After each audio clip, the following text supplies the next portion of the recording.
Bonsoir à tous, c'est Couleur Sport, c'est dimanche, le sport, le meilleur du sport ultramarin, avec un invité qui fait lui aussi partie des meilleurs, Patrice Carteron. Patrice, bonsoir. Bonsoir. Antillais, champion du monde de boxe thaï. Mais pour certains, vous êtes même plus que ça, vous êtes un phénomène. Que pensez-vous de ce mot, phénomène? Ils ont raison. D'ailleurs, ils devraient m'appeler El Phénoméno. Parce que je suis le roi. Alors vous combattez en décembre prochain, ce sera le 10 à la Halle Carpentier, donc Paris 13, face à un Bosniaque, Zvevad Poturak, je ne sais pas si je prononce Poturak, ouais, vous l'avez bien dit. Ouais. Alors c'est un combat de poids lourd, quand on voit l'affiche, donc vous faites plus de 118 kilos, si je ne me trompe. Ouais, 125. 125, c'est une affiche digne d'un film d'action.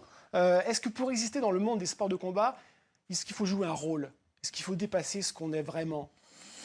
Jouer un rôle, je dirais non, parce que si vous jouez un rôle, à un moment donné, vous êtes démasqué. Parce que la caméra, c'est comme une loupe, et ça se voit, elle fait les faux. Si je joue un jeu avec vous, forcément, lui, le gros caméraman là-bas, il va le cramer. Ouais. Et si je joue le truc, il faut être un très très bon acteur. Si je veux jouer, il faut vraiment être un très bon. C'est-à-dire que Carteron, c'est toujours le même. Il n'y a pas un Carteron dans la vie privée, un Carteron sur le ring. En fait, c'est moi entièrement, sauf que, comme j'ai dit, il faut être humble en dehors du ring, mais à l'intérieur, j'ai le droit de faire toutes mes folies, tout ce que j'ai envie de faire.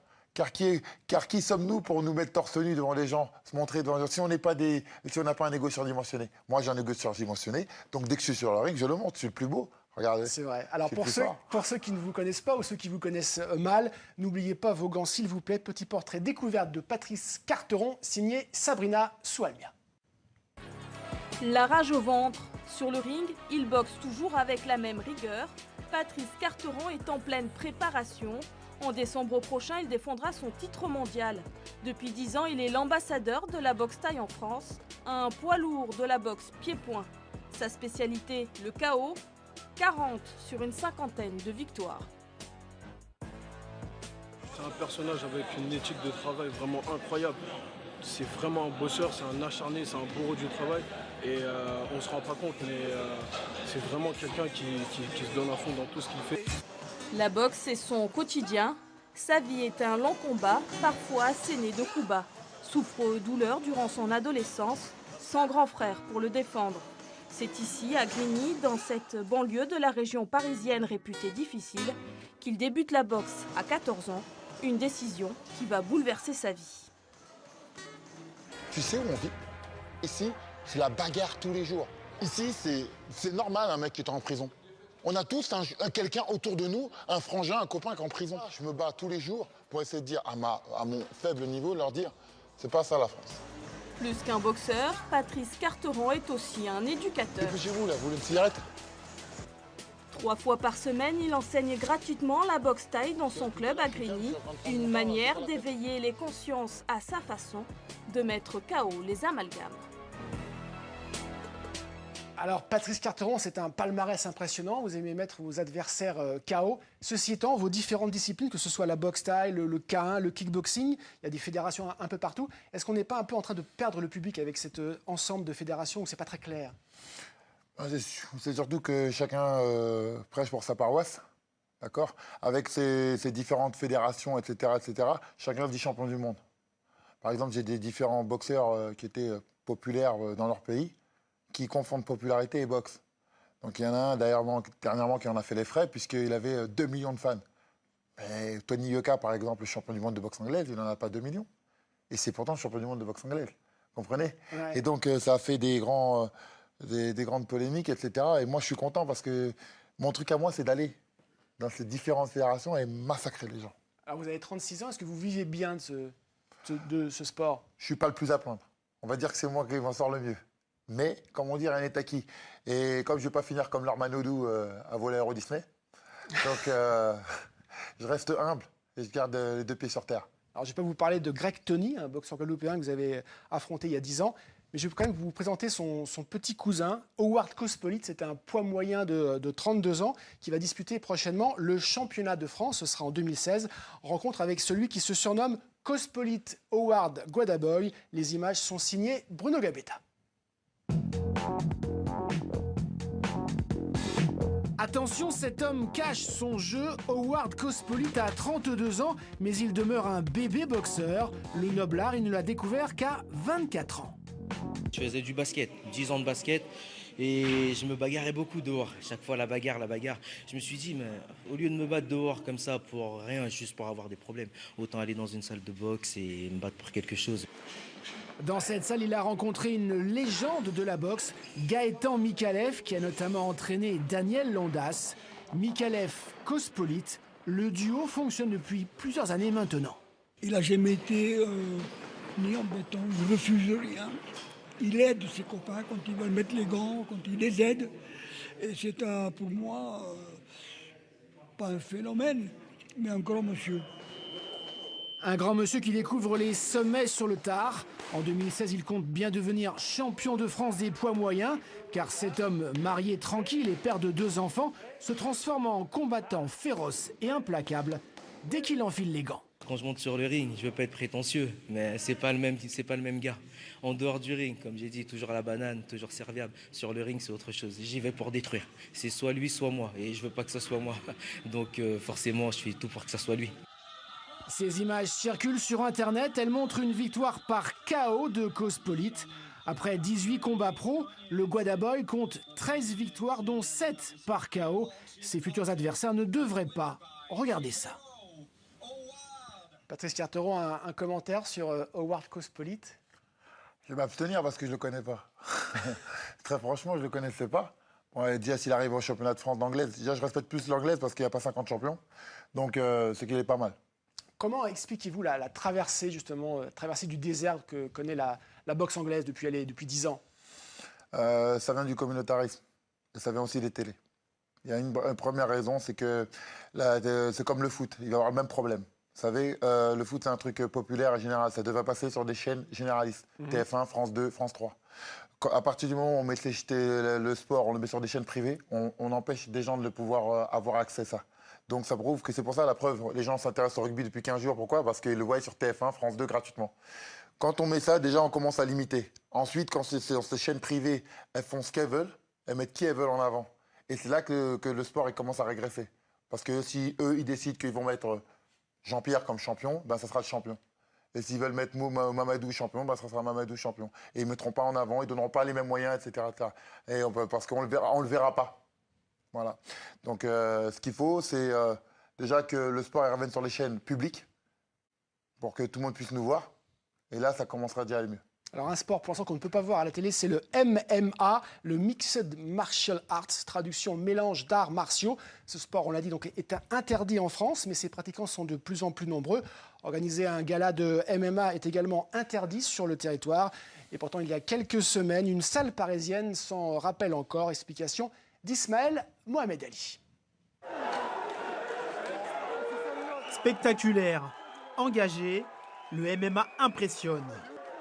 Les adversaires usent de toutes les techniques d'arts martiaux possibles et inimaginables au sol comme debout pour faire basculer le combat en leur faveur. Septembre 2015, Paris, cirque d'hiver. Une compétition officielle de Mixed Martial Arts, en langage courant MMA. Le premier gala officiel jamais organisé en France car non autorisé par les autorités françaises. Un interdit bravé par les organisateurs.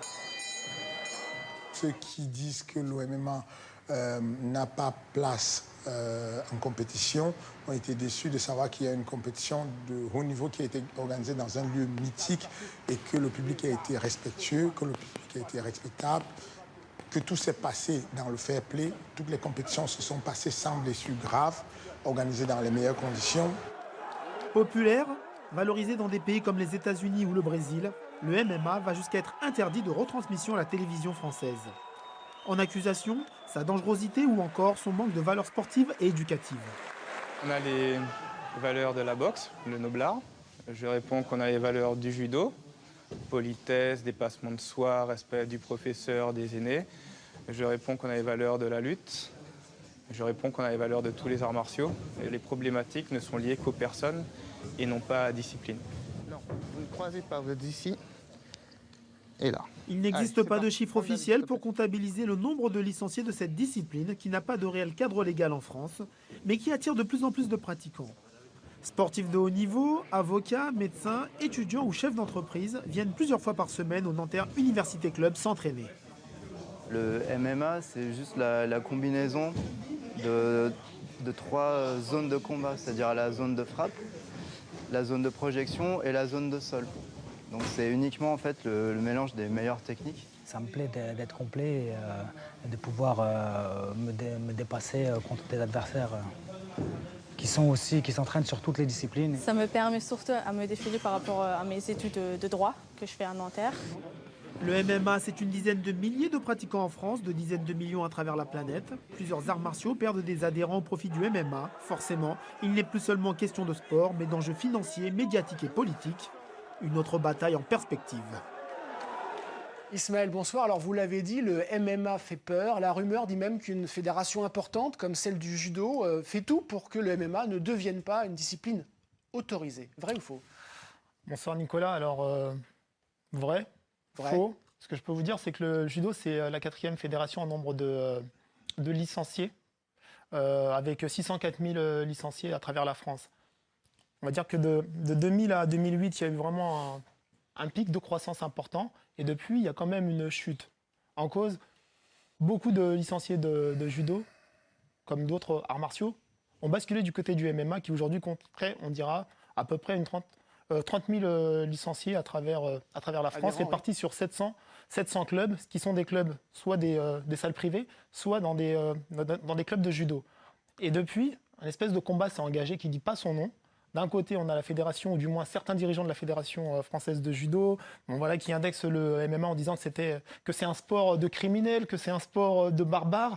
Mais en même temps, il y a cette volonté de récupérer ses adhérents, parce que comme il y a certains clubs de MMA qui sont rattachés à la fédération, mais dans le cadre du Jiu-Jitsu, en fait, ils leur demandent, voire même de changer peut-être de nom, de s'appeler Mixed Art, Jiu-Jitsu Art.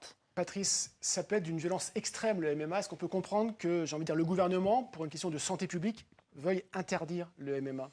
Pour moi, c'est une connerie. Ça, par rapport à ça, pour moi, c'est des bêtises, puisque la boxe anglaise, le MMA, quand on se retrouve en saisie au corps à corps, dès qu'on prend 2 coups de poing, ça s'arrête. Vous voyez ce que je veux dire? Donc, vous n'avez pas le temps. Alors qu'en boxe anglaise, par exemple, rien qu'en boxe anglaise, vous prenez des coups, vous tombez, l'arbitre, il n'y a pas d'arbitre qui va l'arbitre, il n'arrête pas. Il vous compte et vous recommencez.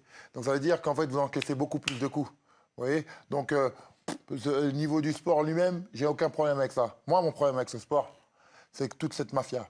Les Américains, ils ont montré leur gros truc à UFC pour couillonner les gamins. Je le dis, pour moi, c'est une grande escroquerie. Ils sont tous en train de rêver d'aller aux États-Unis à l'UFC. Mais sauf que à l'UFC, vous n'avez pas compris, les garçons. Je regarde la caméra, c'est là? Non, c'est de l'autre côté. D'accord. Ouais. Vous n'avez pas compris, les garçons. C'est une carotte. Arrivez là-bas, vous allez faire 2 combats. Et à la fin, comme vous ne faites pas assez de pay-per-view, on va vous faire un combat pour que vous perdiez. Donc à la fin, vous avez pris 10 000 $, sachant qu'il y a des taxes et il vous reste 3 000 €. Et retour à la cité. Alors, mais ça, je vous l'ai déjà dit. Ismaël, vous avez peur, donc vous n'allez peut-être pas faire de MMA bientôt. Vous allez rester avec nous pour le quiz de Patrice Carteron. C'est un quiz musical, mon bon Patrice. Ça commence, regardez bien, avec forcément une musique qui est collée à une image. Et oui, c'est celle de Rocky. Ouais. Est-ce qu'on peut dire que vous êtes quelque part, vous aussi, le fils de Rocky Balboa? Ouais, parce que moi, on m'a craché dans la gueule tout le temps. J'ai mis des KO partout, je suis allé boxer tout le monde. Et si j'avais pas fait mon buzz sur Internet, que j'avais pas fait ma mission, aller voir les autres, etc., sur YouTube, Internet, on n'aurait jamais entendu parler de moi. Vous avez entendu parler de moi par quoi? Par YouTube, etc. C'est pour ça que moi, mon but là, ce que je rêve, et je le dis, c'est qu'aux Antilles, vous arriviez grâce à réseau.com, qui installe des réseaux, vous savez, pour pouvoir capter Internet, etc., qui puissent entendre parler de moi, parce que je ne sais pas s'ils entendent parler de moi aux Antilles assez, pour qu'ils entendent parler de moi, pour qu'un jour je puisse organiser en Guadeloupe un beau combat. Donc j'espère qu'ils vont me faire j'espère que je vais continuer mon combat pour faire des belles choses. Autre musique, là c'est... Parce que votre musique, c'est le rap. Ouais. Ouais. Putain, c'est animaux. Ah oui. Fraîche, voilà la livraison. C'est animaux. Pourquoi le rap, ça colle autant au sport de combat? Non, ça va avec notre vie. Vous voyez ce que je veux dire? C'est un sport de pauvre, d'accord? Les gens qui font ça, c'est pour s'en sortir. C'est pour ça que j'ai tout contre l'UFC et tout ça. Parce qu'ils nous font croire qu'on va prendre de l'oseille, sauf qu'ils veulent pas de nous, les Français. On vient là pour briller et puis servir comme ils vous montrent Clara Morgan pour qu'il fait des films de claques et qu'ils vous disent allez faire des films. Ouais. Excusez-moi. Et puis après les gens disent tiens, je vais m'en sortir. Puis après, ils se retrouvent cocaïnés dans un coin. Voilà. Et c'est ça qui est truc. Et nous, on a besoin de sortir de la... Regardez la chanson, qu'est-ce qu'elle dit? On vit dans des réserves parquées comme des animaux. On veut de la viande fraîche, pas des haricots. Dakar, libre-échange, recèle les contrebandes. Les coronets se plaignent, nique le reste du monde. Comprenez? Ça veut dire que nous, on veut pas rester là où on était. Moi, j'habitais à Grande Borne, dans les cages à poules. D'accord? Comme un chacal. On nous a donné la haine, etc. Moi, je vais m'en servir positivement pour essayer de m'en sortir. Et non pas pour passer à la télé, faire le beau, passer à UFC, etc. et retourner à Sevran. Ou à la Grande Borne. J'en rêve pas de ça. Je rêve de m'en sortir, de sortir les enfants, les sortir de la mer. Je les ai sortis un petit peu et je veux sortir toute ma tête, tout mon corps de là-bas. Alors, dernier choix musical, là, vous allez voir, c'est une image assez forte. On l'écoute et on regarde surtout. Ouais. C'est parti.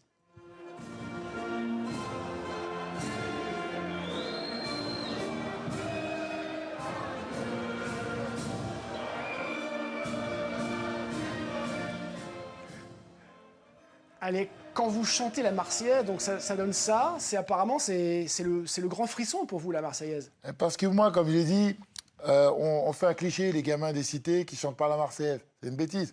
Moi, je suis né en 79. En 89, il y a eu le bicentenaire de la Révolution. Donc, on a eu la chance d'avoir la Marseillaise chez nous. Dans les quartiers, ils ne nous l'apprennent pas trop. Moi, je l'ai appris petit, la Carmagnole, l'hymne européen, etc., etc. Tous les hymnes révolutionnaires. Donc, je sais ce que ça représente. Je sais que c'est un chant guerrier. Et comme je suis un guerrier, cette chanson-là, ça me motive pour aller en guerre. Donc, quand je monte sur le ring, c'est une guerre. Parce que j'ai tous ceux qui m'haïssent, tous ceux qui rêvent de me voir enterré. Sachez-le, c'est pas pour aujourd'hui. Et donc, ça me motive jusqu'au bout. Et en plus, je l'aime parce que moi, j'aime mon pays.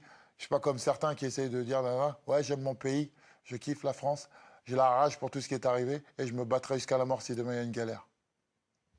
Pas mal, Ismaël, impressionné? Il est impressionnant, mais il est vrai. Hein. C'est pas dans le baratin, ça va se cramer à la caméra.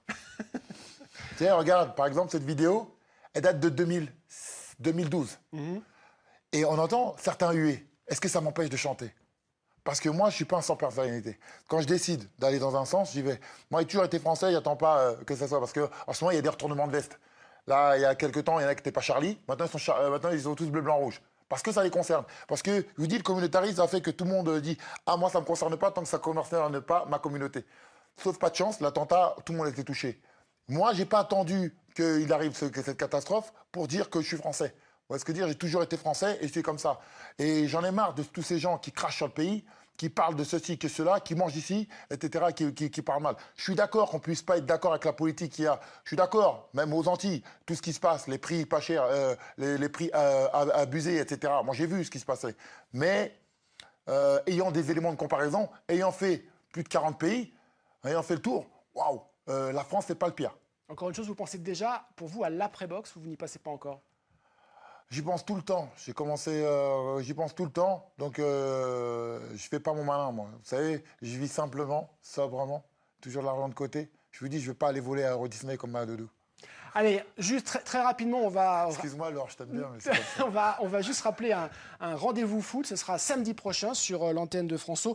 Notez bien, réservez bien votre samedi 5 décembre. 2 matchs à suivre en direct à partir de 13h25. Ajaccio, tout d'abord, qui reçoit Excelsior, c'est un club de la Réunion. Puis Besançon, qui recevra Golden Lion, un club martiniquais. Donc, le football ultramarin sera sur François. On l'a dit. On va rappeler également votre rendez-vous, le 10 décembre. 10 décembre. Eh oui. Un beau combat. Ouais, là, ça va être très dur, ça va être un gros combat. Parce que ce Bosniaque, il a boxé beaucoup de gens qui le connaissent dans leur milieu du K1, du kickboxing. Melvin Manov, Daniel Guita, etc. Des gens qu'il a mis KO. Il est comme moi, en fait. C'est un chien de guerre. Il est moins populaire que d'autres, mais c'est un cogneur. Il est là avec sa tête de gentil, mais ça vient de la Bosnie. Hein. Ça crève la dalle. Merci beaucoup. Donc lui, il passe de là. Attendez. Ah ouais, mais là, on va... C'est pas fini. Ouais. Bon, je dis à tous les entiers, là. Moi, j'ai envie de revenir au bled, là. Donc, arrangez-vous, là. Trouvez une solution pour que je vienne boxer aux Antilles. Parce que je vais finir la boxe en retournant au bled. Parce que ça fait longtemps, quand même. J'en ai marre qu'on parle de tout le monde, sauf de moi. Allez, super. Le message est passé. Merci beaucoup, Patrice. Ainsi se referme ce Couleur Sport. On l'a vu, très, très punchy. Merci à toute la belle équipe de Rachid Abdelli. Rendez-vous dimanche prochain, 18h35, toujours sur François. Bye bye. Bye bye.